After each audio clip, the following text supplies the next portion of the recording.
สบายดีพี่น้องเด้อมื้อนี้ก็อยู่กับเราเป็นวันที่2ตอนนี้เราอยู่ที่บ่อนเศรษฐกิจใหม่ของนครหลวงเวียงจันทร์พี่น้องบ่อนที่เพิ่นกำลังจะพัฒนาอีกบ่อนนึงพี่น้องสบายดีเด้อพี่น้องตอนนี้ก็อยู่กับเราเส้นทางบึงธาตุหลวงบ่อนพัฒนาใหม่ของนครหลวงเวียงจันทร์พี่น้องเดี๋ยวสิพาพี่น้องชมพาพี่น้องชมเด้อติดตามรับชมไว้น้องเลยอันนี้สิคอยขี่รถไปตามเส้นทางนี่พี่น้องมาตอนนี้เพิ่นเอ็ดไปจังไหนแล้วพี่น้องเลยอันนี้อยู่ที่บึงธาตุหลวงพี่น้องเลย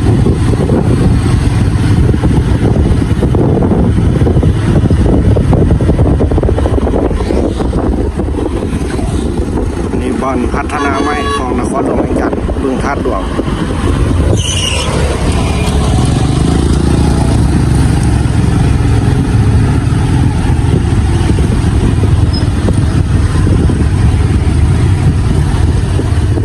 เขตพัฒนาใหม่พี่น้องนครหลวงเวียงจันทร์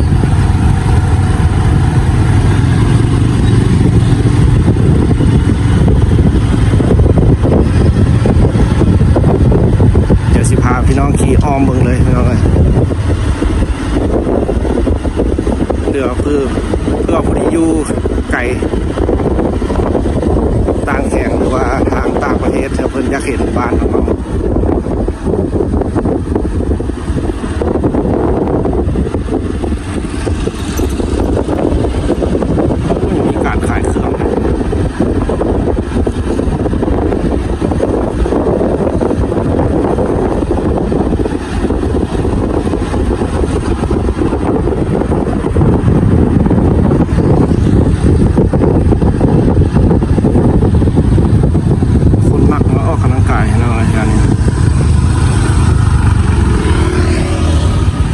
มักมาแล่นเอากำลังกายยามมื้อแลง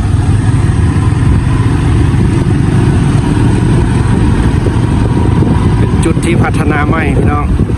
ของบึงธาตุหลวงกำลังก่อสร้าง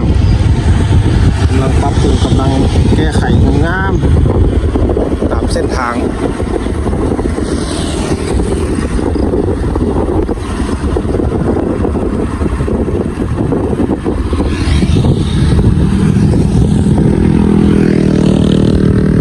จันทร์2025พี่น้องเลย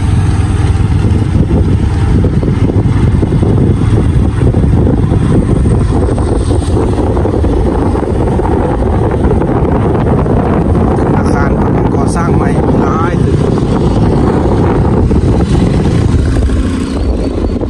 ด้านขวาด้านซ้ายมือมันมากวันแรกเรากำลังกายพี่น้องยามมื้อเช้าหรือยามมื้อแรงจะมี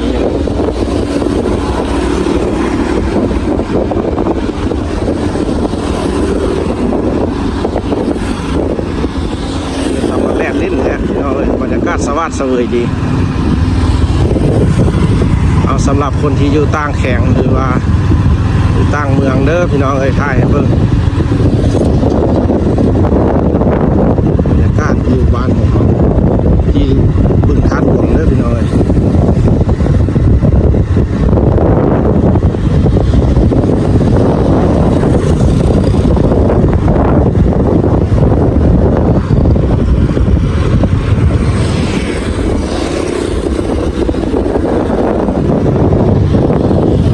ด้านซ้ายนี่ก็มีหนองพวงใหญ่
มเลยแต่เข้ามาชมการถือว่าแบบได้เห็นเลยสุดเส้นทางเลยพี่น้องเลยมาช่วงนี้เอากันอยู่ในนครหลวงเหมือนกันพี่น้องเพราะว่าตั้งใจจะมาเห็นคลิปอยู่เรียงจันทร์พี่น้องเลยเพราะว่าอยากถ่ายบ้านของเราพี่น้องเวลานานไปมันมีการเปลี่ยนแปลงอะไรพี่น้องเลยกับมารับชมเบิ้งตอนนี้ไว้มาตอนครับก็ไปแล้วสิเป็นจังไหนพี่น้องเลยอยากจัดของเราปี2025เพราะว่าเขาก็มาได้บ้านนอกเลยพี่น้องมาถ่ายคลิปเบิ้ง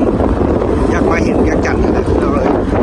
ว่าสิเป็นจังไหนปัจจุบันนี้เพราะว่าเป็นวันที่2แล้วมื้อที่2แล้วเขามาอยู่นี่สิหล่อถ่ายให้ทั่วเวียงจันทร์พี่น้องเลยบอนไอทีแวบเพิ่นกำลังเห็นไหมหรือว่ากำลังก่อสร้างไหมเราก็จะได้เห็นน้ำกันในคลิปนี้เด้อพี่น้องเลยที่เข้ามาติดตามซองของเราจากคลิปบ้านน้ำของไปซองน้อยๆพี่น้องงานนี้เกิดกำลังก่อสร้างไหมพี่น้องบริษัทก่อสร้างก็น่าจะเป็นโครงการของสปป.จีนพี่น้องเพราะว่าเป็นโครงการใหญ่เด็กภาคส่วนโครงการก่อสร้างเศรษฐกิจพิเศษบึงทัดหลวงพี่น้องแบบพิเศษเลยพัฒนาแบบพิเศษเลยต่อไปบ้านเราก็สิ่งสวยงามขึ้นข้างในแล้วพี่น้องข้างหน้าก็ยังมีตึกสูงขึ้นพี่น้องเป็นอากาศยามเช้ายังเห็นหมอกเป็นกลุ่มอยากได้ส่งน้ำกันพี่น้องเลยรอบทั่วเลย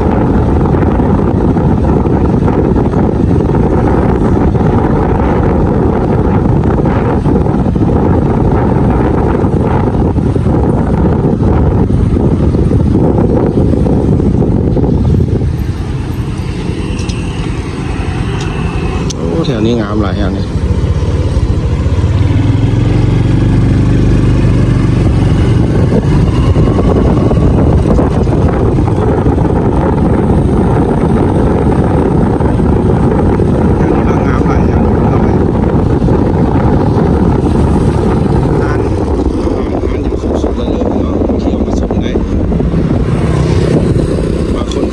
มาเห็นมา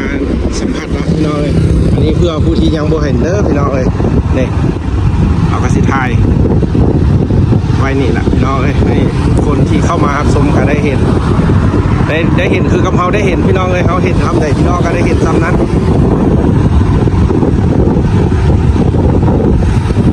เอาพี่น้องตอนนั้นก็จะเป็นเส้นทางที่เข้าในเมืองแล้วพี่น้องมาเนี่ยรถก็จะติดหลายแล้วมาเนี่ยฝากทุกคนเม่นเป็นกำลังใจเด้อทักทายเม่นมาทักทายกันได้พี่น้องเลยเอาจะตอบทุกคอมเมนต์ผู้ใดเข้ามาทักทายถามข่าวเราก็จะตอบให้ทุกคอมเมนต์เด้อพี่น้องเลยขอบใจทุกคนที่รับชมคลิปเด้อเอาตอนนี้ฮอตเส้นทางง่ายแล้วพี่น้องเอาสิได้จบคลิปไว้ซ้ำนี้ก่อนเพราะว่าขี่รถมันเป็นการอันตรายนิดนึงพี่น้องเลยเพราะว่าเอามือเดียวมือหนึ่งจับโทรศัพท์เอาเจอกันต่อเด้อคลิปต่อไป